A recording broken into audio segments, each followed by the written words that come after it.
বিপক্ষে কথা বলে, জুলাই সনদের বিপক্ষে কথা বলে, আর কোনদিন বাংলাদেশের রাজনীতি করা যাবে না। অভ্যুত্থানের সময় আমরা লড়াই করেছি নাগরিক মর্যাদার জন্য, সংগ্রামের জন্য।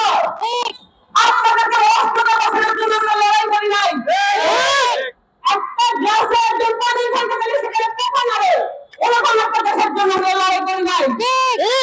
আপনাদের মনে হতে পারে ন্যায্য পানির জন্য লড়াই করতে আবার কেমন বস্তু, কিন্তু আমরা বলতে চাই এই যে ন্যায্য পানির জন্য প্রত্যেকটা নাগরিকের সুনাগরিকের মর্যাদা রক্ষার জন্য, নিরাপত্তার জন্য লড়াই, এটাই বাংলাদেশের আসল যে মর্যাদা থেকে একমাত্র এটা ঠিক করে দেবে।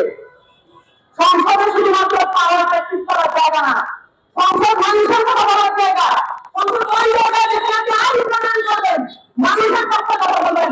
সংসদ ওই জায়গা না যেখানে গিয়ে আপনি আপনার যে কোম্পানি আছে ওই কোম্পানিকে কিভাবে আপনি কাজ বাগাবেন, কিভাবে ইউনিয়ন করবেন, আপনি নিজের কথাকে বাগাবেন, এইটা জায়গা সংসদ না।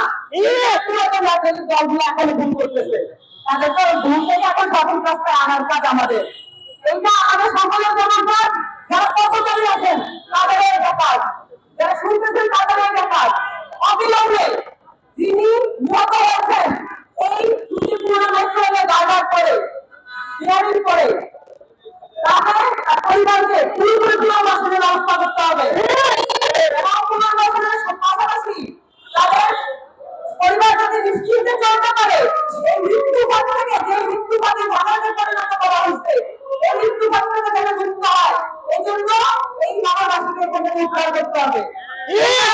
এটা কত বড় মৃত্যুপাত এটা বোঝার জন্য আমি বাংলাদেশ থেকে এখানে হাইতে আসছি, এবং আসলে আমার খুব চিন্তিত করছে যে এখানে হাঁটার সময় যে কোনো মৃত্যু আসলে অবশ্যম্ভাবী।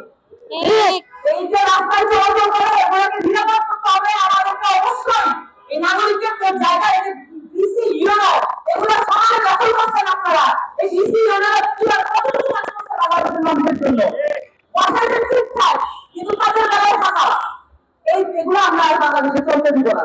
আমাদের বাংলাদেশের বিপক্ষে কথা বলে, জুলাই সনদের বিপক্ষে কথা বলে, আর কোনদিন বাংলাদেশের রাজনীতি করা যাবে না। সকলকে ধন্যবাদ। আসসালামু আলাইকুম।